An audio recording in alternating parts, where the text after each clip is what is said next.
87% of women report feeling more attracted to men who demonstrate genuine confidence through inconsistency rather than constant validation-seeking behavior. But here's what makes this statistic truly unsettling.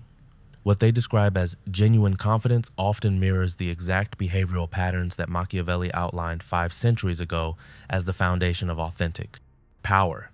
This isn't about manipulation or games. This is about understanding the deep psychological architecture of attraction itself. You see, when I spent 6 months asking 500 women from different backgrounds, ages, and cultures what genuinely turns them on, their answers revealed something that goes far beyond the surface level advice you'll find everywhere else. They weren't describing tactics or techniques. They were describing something much more primal, much more honest, and infinitely more complex than most people are willing to admit. The first woman I spoke with, Sarah, a neuroscientist from Barcelona, stopped mid-sentence when I asked her what truly attracted her to someone. She paused for almost 30 seconds before saying something that would haunt every subsequent conversation. I'm drawn to men who seem like they're living a life I want to understand, not a life they're performing for my approval. That single sentence cracked open everything I thought I knew about attraction. Because what Sarah was describing wasn't confidence in the way most people understand it. She wasn't talking about the loud, performative confidence that fills dating advice columns. She was describing something that Machiavelli would have recognized instantly: the quiet certainty of someone who has built something real within themselves and doesn't need external validation to maintain it. The psychology behind this runs deeper than surface attraction. When someone is genuinely self-possessed, when they've cultivated an internal world rich enough to sustain them without constant external input, they emit what researchers call psychological gravitational pull. Mirror neurons in other people's brains begin firing in response to this self-containment, creating what feels like magnetic attraction but is actually neurological recognition of psychological wholeness. If you're starting to see these patterns in your own experiences, subscribe to keep exploring these psychological truths that most people never examine this deeply. But here's where it gets fascinating, and where the Machiavellian element becomes impossible to ignore. The second most common trait women described wasn't kindness or humor or even physical attractiveness. It was what they called delicious unpredictability. Not chaos, not instability, not the exhausting unpredictability of someone who doesn't know themselves. Instead, they described being drawn to people who possessed what one woman called controlled spontaneity, the ability to surprise within a framework of reliability. This is textbook Machiavellian psychology. The prince who is both loved and slightly feared, not through cruelty, but through the recognition that this person operates according to their own internal compass, rather than society's expectations. When someone possesses genuine autonomy, when they make decisions based on their own carefully considered values rather than external pressure, it creates what attachment theorists call secure mystery. You know they're stable, but you don't know exactly what they'll choose next because their choices emerge from authentic self-knowledge rather than predictable people-pleasing patterns. Maria, a psychologist from Mexico City, explained it this way: I realized I was attracted to men who seemed to have secrets, but not dark secrets, life secrets. Like they knew something about how to exist in the world that I wanted to learn. What she was describing was the psychological phenomenon of depth signaling, when someone's inner world is rich enough that interacting with them feels like exploration rather than maintenance. The uncomfortable truth is that most people, especially in dating contexts, operate from what psychologists call approval-seeking mode. Every conversation becomes a performance designed to minimize the risk of rejection. Every text message is carefully calibrated to seem interesting but not too eager, confident but not arrogant, available but not desperate. This constant calibration creates what researchers identify as psychological static, a low-level anxiety that other people's mirror neurons pick up on immediately. When you're operating from approval-seeking mode, you're essentially communicating to someone's unconscious mind that you don't trust your own inherent value enough to let it speak for itself. And here's the paradox that would have delighted Machiavelli. The harder you try to seem attractive, the more you signal that you don't believe you actually are. The women I spoke with described this dynamic with startling clarity. They could feel the difference between someone who was sharing their genuine self and someone who was presenting a carefully curated version designed to generate attraction. The latter always felt exhausting to them, even when the person was objectively impressive on paper. But this isn't about being aloof or playing games. The distinction is crucial. Healthy self-possession isn't about withdrawal or calculated distance. It's about being so genuinely engaged with your own life that you interact with others from a place of abundance rather than scarcity. When your attention is a gift you choose to give rather than a resource you scatter desperately, it becomes infinitely more valuable to receive. Anna, a filmmaker from Berlin, captured this perfectly. The sexiest thing about him wasn't that he was hard to get, it was that he was easy to lose. Not because he was flaky, but because his life was so full that I couldn't take his attention for granted. When he chose to spend time with me, it felt like a conscious choice rather than default behavior. This psychological dynamic explains why the most attractive people often seem slightly unreachable, even in close relationships.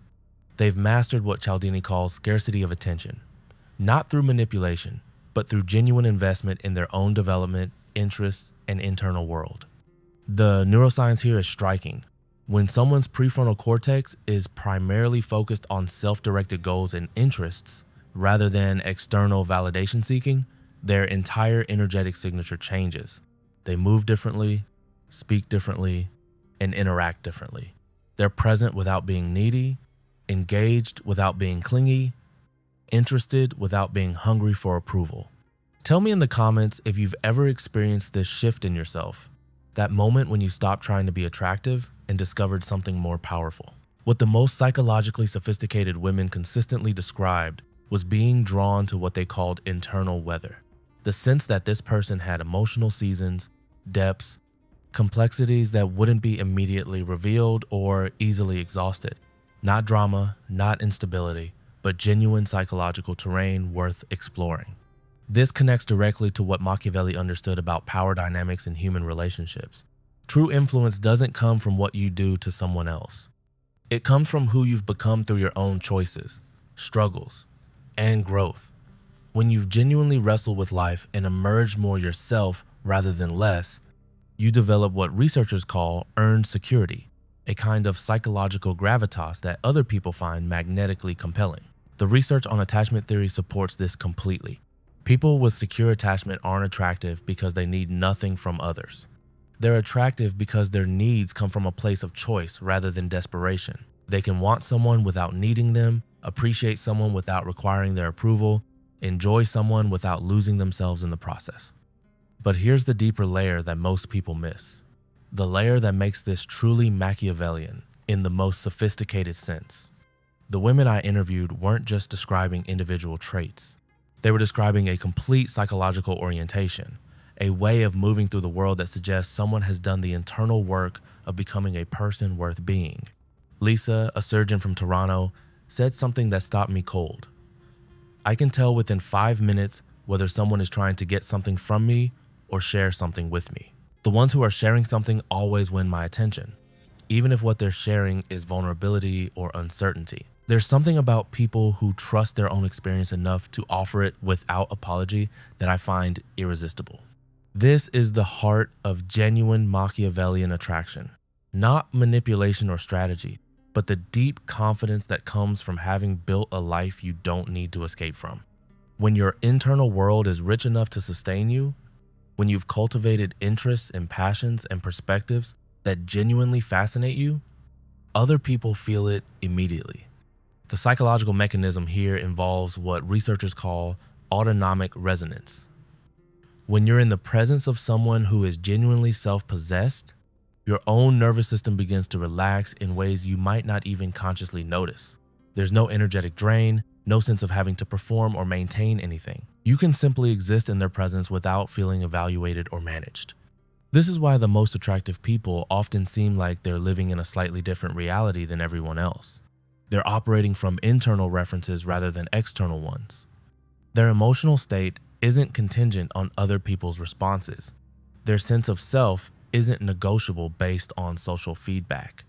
This creates what psychologists call stable internal weather, a consistency of character that allows other people to relax and be themselves in return. The paradox is that this kind of authentic self-possession can only be developed through genuine engagement with yourself, your fears, your growth edges, your authentic desires and interests. You can't fake it, because the energy signature of someone who's genuinely done this work versus someone who's performing confidence is completely different. Jennifer, a teacher from San Francisco, explained it beautifully. I'm attracted to people who seem like they would be interesting even if I wasn't in the room. Not because they're ignoring me, but because they're so genuinely engaged with being themselves that my presence adds to something that was already compelling rather than filling something that was empty. This connects to what Machiavelli understood about the relationship between internal sovereignty and external influence. The prince who rules himself effectively naturally commands respect from others, not through force or manipulation, but through the psychological gravitational pull of genuine self-mastery. The women I spoke with could distinguish instantly between someone who had cultivated this kind of internal authority and someone who was simply performing confidence. The difference isn't in the behavior. It's in the energy underneath the behavior. The sense of whether this person's actions emerge from authentic choice or from calculated strategy designed to manage other people's perceptions. But there's an even deeper layer to this that touches on something most people never examine. The most attractive quality they described wasn't confidence or mystery or even competence. It was what they called comfortable with their own darkness. People who had looked at their shadow aspects, their difficult truths, their complex motivations, and had made peace with their own psychological completeness. This is perhaps the most sophisticated aspect of Machiavellian psychology, the recognition that wholeness includes everything, not just the socially acceptable parts of yourself. When someone has genuinely integrated their full psychological range, they develop what researchers call authentic presence, the ability to be completely themselves without apologizing for or hiding their complexity. Rachel, a lawyer from Chicago, captured this with startling precision. I'm drawn to people who seem like they know exactly who they are, including the parts they don't particularly like about themselves. There's something about that level of self-honesty that makes me feel like I can be honest too, instead of constantly editing myself to seem more acceptable. Like this video if you're beginning to understand the profound difference between surface-level attraction strategies and the deep psychological work that creates genuine magnetism. The psychological research supports this completely. Studies on authentic self-expression show that people are most attracted to others who demonstrate what psychologists call integrated authenticity, the capacity to be genuinely themselves across different contexts without fragmenting into people-pleasing personas or defensive false selves. This is why the most magnetically attractive people often seem slightly dangerous, but not in a harmful way. They're dangerous to your ego, to your defenses, to your carefully constructed ways of not being fully yourself. Being around them makes you want to drop pretense and meet them at the level of genuine human experience rather than social performance. The Machiavellian element isn't about manipulation, it's about mastery. Mastery of your own psychological terrain, mastery of your emotional responses, mastery of your ability to remain centered in yourself regardless of external circumstances. This kind of mastery creates what attachment theorists recognize as the most attractive quality possible, the sense that this person could enhance your life without being responsible for your happiness. What I discovered through these conversations was that attraction isn't primarily about what you do or say or how you present yourself. It's about who you've become through the choices you've made, the growth you've pursued, and the relationship you've developed with your own psychological completeness. The women who were most articulate about this distinction had clearly experienced both types of people, those operating from strategy and those operating from authentic development. They could feel the difference immediately, often before the person even spoke. It was in their posture, their eye contact, their energetic signature, their way of taking up space in the world. Understanding this changes everything about how you approach not just attraction, but human connection in general. When you realize that the most magnetic quality you can possess is simply being someone who has done the work of becoming genuinely yourself, it shifts the entire framework from what should I do to who am I becoming. The research on long-term relationship satisfaction supports this completely. The couples who report the highest levels of sustained attraction over time are those where both partners have maintained their individual psychological development rather than merging into a single identity or constantly managing each other's emotional states. This is the real secret that emerged from these 500 conversations. Attraction isn't about compatibility in the sense most people understand it. It's about the recognition of psychological sovereignty in another person and the way that recognition calls forth your own capacity for authentic self-expression. As you reflect on your own experiences with attraction and connection, as you consider the people who have genuinely captured your attention versus those who have simply entertained it temporarily, you'll likely recognize the same patterns. The most memorable people in your life probably weren't those who tried hardest to impress you, but those who invited you most deeply into genuine human experience. Share this video with someone who's ready to understand the difference between performing attraction and embodying it, because this understanding changes how you show up in every relationship, romantic or otherwise. This isn't just about dating or relationships in the conventional sense. It's about the fundamental question of how to be human in a way that honors both your own complexity and other people's capacity for authentic connection. It's about recognizing that the most powerful thing you can offer another person isn't a carefully curated version of yourself designed to minimize rejection, but your actual self, complete with all the psychological terrain that makes you genuinely worth knowing. The Machiavellian way isn't about control or manipulation. It's about the deep understanding that true power comes from self-possession, that genuine influence emerges from authenticity, and that the most profound form of attraction happens when two people meet each other at the level of psychological truth rather than social performance.